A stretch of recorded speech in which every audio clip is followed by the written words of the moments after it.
Former football coach of the Dallas Cowboys, Tom Landry, said once of Cleve McClary represents all that is good of America. His tremendous courage is an inspiration to all who have heard his story. He is a nationally known speaker and author of the book Living Proof. Encouraged and supported by the troops involved in Desert Storm. Ladies and gentlemen, my pleasure to introduce to you Cleve McClary.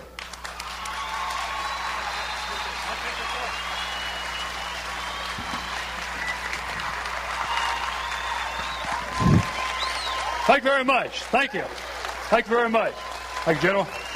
Okay. It's an honor. Thank you. It's a great honor to be here in Oceanside and be here on this great day. And I want to thank you especially, Paula, for including the Vietnam veterans and veterans from other wars. You met generals and congressmen and senators and mayors. Troops, a lot of folks could be speaking today, and everybody in the world talks better than I do, coming from South Carolina, and most folks look a lot better than I do. But nobody will ever be with you today or any other day that owe you what I do. If it hadn't been for Marines like you on a hill in Vietnam, many that gave their lives, I'd be dead right now. If it hadn't been for an 18-year-old wife that loved me and cared for me, gave me a reason and will to live, I'd be dead today. I'm here to say thank you. I'm honored to be with you.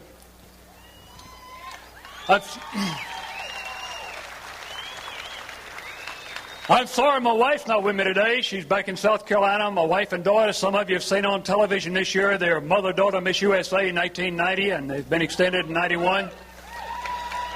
They've been on the Joan Rivers show several times. I know what you're thinking. You look at me and say, man, you're like any Marine ever met. You're lying to start with. That's somebody ugly as you married a beauty queen. I was a football coach. I married my cheerleader. I sort of tricked into it. But I met General Boomer's wife. I'm not the only one around here that out-married his punt coverage. I guarantee you that. While in the hospital for 2.5 years and 34 operations, I saw over 600 Marines and sailors come home. Arms off, legs off, eyes out. Saw about 65% of their wives turn their back and walk out on their husbands. My wife's been with me every step of the way. And believe me, I thank God each day for it. And I just wish you more young men in America could have a wife like her. And I'm happy our daughters, Tara, 21 at Furman University, and Krista, 20 at Clemson, have a mother like that to look up to. And my prayer for the young lady, any wife here today, you'd be half the mother, half the wife that Deanna's been to us. I'd like to thank you, wives and families, especially for standing behind the troops as they were gone, and I just appreciate what you mean to them so very much. Living on the ocean in South Carolina, where the Navy doctors put my eyeball in 20 years ago, they made it out of titanium. I like here at Oceanside with the salt air, the ocean breeze. Eyeball was deteriorating. It was coming through the eyelid. They worried about disease, infection, cancer. They sent me to Duke University for eye surgery. I'm almost so well, I'm lying on the operating table. Doctor's dressed in green. I'm about to take my last breath before surgery. One doctor looks at it down at the other doctor, looks at me, says, which eye comes out? That might be funny to y'all. I didn't laugh, man, I guarantee you. I said, get a pen, we will X that rascal. Be sure and get the left eye. And they did, and to God be the glory. I was speaking out in Oklahoma City. Jack Huff, one of my heroes from World War II. He was a Navy corpsman at Iwo Jima.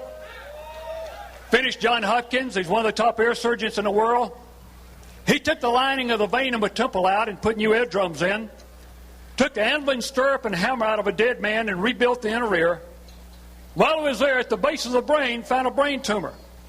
Said I'd be dead in 8 months. Was able to remove that and save my life. Y'all look serious when I talk about brain tumors. Man, being a recon Marine, I'm glad he found anything up there, you know. But anyhow, he said, Cleve, what I want to do is drill a hole in your head, put a microchip in. Instead of hearing through your eardrum, you hear through your skull. I said, Doc, that makes me nervous. You drill a hole in my head, I might lose what I got. He said, no problem. You know, we got heart transplant, kidney transplant, liver transplant. Last spring at Vanderbilt University in Nashville, Tennessee, they actually transplanted part of the brain. Vanderbilt, they don't need any more brains. What they need is a football team. But anyhow, I said, Doc, what kind of brain you got? He said, Cleveland, go to Fort Jackson. I speak a lot of recruits for the Army there. Get your soldier's brain, but it'll cost you $500 an ounce. At Cleveland, you go down to San Diego, got a bunch of sailors there, get you a sailor's brain, but that'll cost you $750 an ounce. At Cleveland, you go to Paris Island or San Diego, get your Marine's brain, but so that's going to cost you $3,500 an ounce. He said, which do you want? I said, Doc, I don't have to pray about that. I want the best. I want that Marine's brain, but I don't understand. You say the soldier's brain at Jackson's $500 an ounce. Sailor's brain in Charleston, $750 an ounce. Marine's brain at Paris Island, $3,500 an ounce. How come such a big difference? He said, how many Marines do you think got to die around here before we come up with an ounce of brain? Well, we're looking pretty good there for a while, but it backfired. But you know, I found it's not your brain, it's not your IQ, as much as it is your I will. What you going to do with what you got? And that's what I think we've had, the success that we've had in this war, and the reason we have success we have in America is because of attitude. From you people, from my families, from the press, and I just thank you for it. I didn't have to go to Vietnam, I chose to go. I was a college coach, September 1966. I saw a young man do something I hope and pray I never see again. A young man burned the American flag. You heard about a walk-on a college campus, I was a walk-off. I went into coach's office and said, I'm going to Paris Island, I'm joining the Corps. And during that, Quantico, Virginia, Vietnam, I could share for hours, but I want to share with you my last patrol. We had gone in an area that very few men had been. Instead of going with a 6-man team, we went in with 13 men. Landed on a small T-plantation in the middle of a large valley. As we landed, we found punji pits, booby traps, mines, but we were very fortunate. Nobody was killed sitting there on the hill. I cleared a punji pit, got in the bottom of that. Had my radio man, McCormick, dig a foxhole to my left. 3 men in a foxhole to my right. About 50 yards behind me, a 2,000-pound bomb had exploded earlier. Left a big hole in the ground, and I put 8 men around the edge of this crater, thinking it'd have a good bit of protection. About 12 o'clock that night, I thought I heard some enemy movement at the bottom of the hill. I grabbed my shotgun, a Winchester Model 12 pump, crawled out of the punji pit, started making my way to the right to see if these men had heard anything. Before I got to them, a grenade came in and exploded. It hit me in the neck and in the shoulder, and I jumped back in the hole I'd crawled out of. Started calling for artillery and air support our position. While I was on the radio, about 10 or 12 of the enemy, what we call a SAPA unit in Nam, better known to y'all as a suicide squad. These men had grenades tied around their waist, had the pins pulled, ran up a hill, exploding, killing themselves, trying to kill us. As you can imagine, we were shooting them as fast as we could. One guy right in front of me, I shot him. His moment above me in a hole with me as he fell in, he had something in his hand about the size of one of you ladies' pocketbooks. It's a satchel charge, it's full of explosion. He fell in with this, it exploded, blew the 2 of us out of the punji pit. As I was going through the air, I reached back for my shotgun. I realized the blast had blown my left arm off, just above my elbow. I looked to my left, my radio man, McCormick, was dead or unconscious. At the time, I wasn't sure which. Heard my 3 men on the right cried, and what had happened? A grenade came in their foxhole. A black Marine, PFC Ralph Johnson, from Burke High School, Charleston, South Carolina. Ralph jumped on a grenade, smothered it with his stomach, blew himself in half to save my life, the life of 2 Marines with him. His family later received the nation's highest award, the Congressional Medal of Honor. I tried to get to him as I crawled that way. Another grenade came in. As I did, I threw my hands up. This arm was off. My right hand cut my right eye. Grenade exploded. Blew my left eye out. My nose off. Teeth on the left side out. Lost most use of my right hand. Things are looking pretty tough, and I figured my only chance is getting the crater behind me who had 8 men fighting. Tried running for the bomb crater. Before I got there, another grenade hit me in the legs. I lay there, it seemed like hours. I don't know how long it passed, but believe me, folks, I never wanted to live so bad in all my life. If I could just live to see my men get off that hill alive. If I could live, get back home, and see my bride one more time. Heard some movement behind me. I said, well, it's over now. As I got closer, I heard something go, Lieutenant, Lieutenant. Recognized the voice. 18-year-old Marine I had from Alaska. He was Indian, Rod Hunter. Rod knelt by my feet, was just picking in me off as I came up a hill. Bob Lucas, That night, Bob was a 19-year-old corporal from Fort Worth, Texas. Later, a DI at San Diego. May 10 years ago, I was picking recruits at Paris Island, got a phone call. They found Bob Lucas hanging in a lifeguard shack in front of the Carrollville Motel in Myrtle Beach, South Carolina. I tried to get back to my men behind me. Before I got there, another grenade took my legs out from under me. I lay there, it seemed like hours. I don't know how long it passed, but believe me, I never wanted to live so bad in all my life. If I could just see my men get off that hill alive, and I could see my wife one more time. The chopper pilots reconsidered. 3 a.m., the first bird finally got in. They put me 2 dead, 5 wounded on that chopper as it lifted. The next one landed. My next 6 men grabbed hold. Right as that bird lifted, about 150 enemy just covered the hill. 5 more minutes, probably nobody got off that hill alive. They flew us to Marble Mountain, had surgery there, from there to Japan, from there to Bethesda, Maryland. I'd gone from 178 to 110 pounds. They said, son, your best bet's to go home on leave. Went to my wife's hometown in Florence, South Carolina, and while I was there, I went out one afternoon to see one of my heroes, Bobby Richardson, former second baseman, New York Yankees, and Bonda K. Van Dyke, former Miss America from Arizona. And while we were there, Billy Zioli, President Ford's chaplain, brought a message that night that God used to change my life. And in it, he said, there are 2 kinds of fools in this world, a fool for Christ and a fool for others. He said, whose fool are you? I knew that night whose fool I've been all my life. You may think that my men suffered that night on that hill, that I've suffered, that my wife has suffered. The 34 operations we've been through and 2.5 years in the hospital. You suffer. The folks have been separated from their families and with the problems that we've had and financial problems and so forth. But Dan and I found that has become our most prized possession. And in Romans chapter 5, verses 3 through 5, it says, we rejoice in our suffering, because suffering produces endurance, endurance produces character, character produces hope, and hope doesn't disappoint us, because God's love been poured into our hearts is a free gift from the Holy Spirit. In those verses is the word character.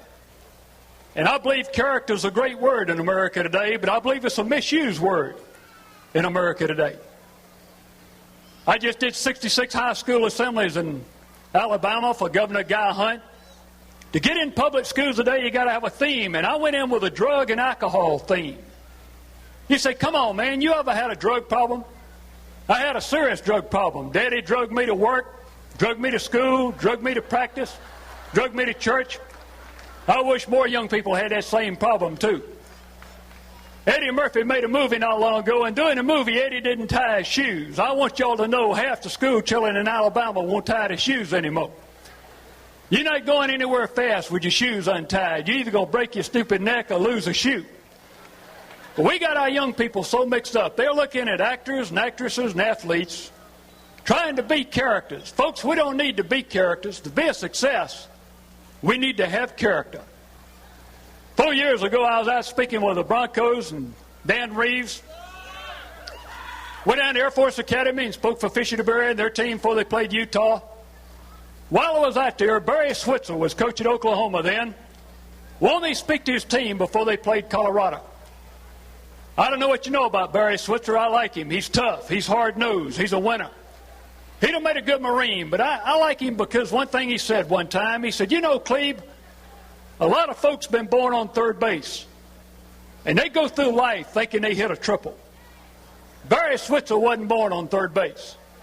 He born in Arkansas. You can overcome that, but no running water, no plumbing, no car, no television. Barry's dad never saw him play football, basketball, baseball. Barry's dad was a bootlegger, a drunk. While in prison, Barry's daddy was murdered by a jealous girlfriend. But Barry Switzer didn't quit. He walked on at Arkansas, came home for spring break one year. Lying in bed one afternoon, heard a shot long before it seemed like it's popular now, but he knew what the problem was. Went on the back porch. His mother had shot herself. She died in his arms. No mother, no dad, no money, nothing. But Barry didn't quit. Went on and became a great coach. I was speaking to his team out in Colorado. We had supper together. About 150 players. I looked around, one player wasn't there. You said, come on, how do you miss one player on a college team? You'd have missed him too. He had yellow hair, green sideburns, big as a gorilla. He'd be playing out in Seattle now, but he got mixed up with steroids, and that deteriorates your heart muscles, your joints. You know what I'm talking about. They call him the Boz. I said, Barry, where's the Boz? He said, he doesn't do things like this. I said, eat supper? He goes to Oklahoma, he's on your team, man. He said, yeah, but you know, he's All-American. He does his thing. Eats in his room, comes to a meeting if he wants to. I said, hey, he needs to hear me. He said, why don't you tell him?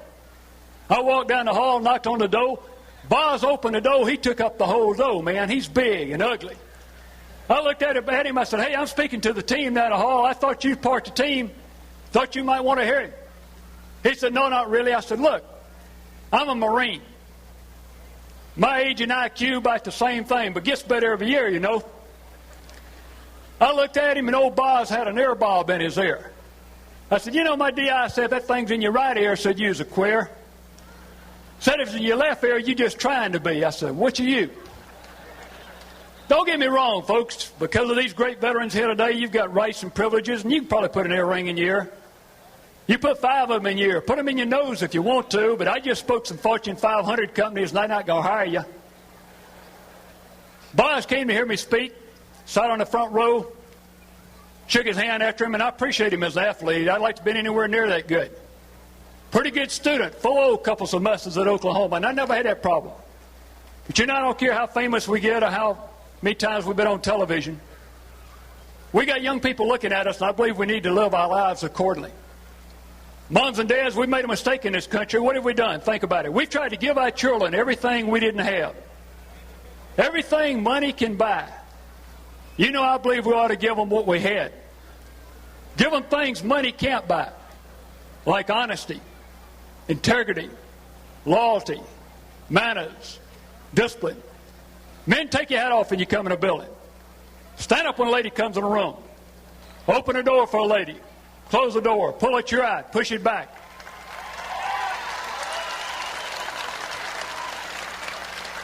Yes, sir. No, sir. Yes, ma'am. No, ma'am. Thank you, and God bless you, and I love you. That's what made this country great. That's what's going to keep it great. 3 words I think you can take home with you if you don't get anything else out of this talk today. We're talking about pride in America Day. Proud to be American. If you take the word pride, P-R-I-D-E, to me it means personal responsibility in daily effort. Personal responsibility in daily effort. And let's have some pride in the job that we do for the Corps, for our country, for our families. The second word is the word bionic. You've heard of the bionic man and the bionic woman. But if you take the letters of that, it means, believe it or not, I care. Believe it or not, I care. Thank you today for caring about our country, our troops, our men and women that have served. Let's care about our families. And the last word is a license tag on my car. And it's FIDO, F-I-D-O. Simple Fidelis means always faithful. We need to be faithful to our God, to our families, to our country. But you know, some folks just want to talk about the problems. About 1.5 years ago, we had a hurricane come through home called Hugo. It cost me about $90,000. I got insurance now. I'm ready for the next one. You know, some people want to talk or just sit around and talk about a Hugo. I walk in and say, Fido, man, just forget it and drive on. I saw a lady not long ago had a baby 8 months old. All she wanted to do is talk about the labor pains. I said, Fido, ma'am, just show me the baby. Vietnam veterans, sometimes we the world's worst. Want to sit in a group, talk about the war. Say, Fido, man, the war's over. Get a job. Just forget it and drive on. You know, when we have a group like this, city like this, we live together, we get close. I fought with a great group of Marines in Vietnam, and you get closer also. And when I was laying on that hospital bed, about 50 tubes coming out of me, no way I was supposed to live. Top Barker, he didn't want to see me blown up. Gunny Alawine had been killed. But my men that could walk came by one at a time just to get a last look. I started to say they were crying, but you know Marines, man, they tough. They don't cry. But the eyeballs were sweating. And they lay a plaque down by me, and on that plaque it said, in this world of give and take, there are not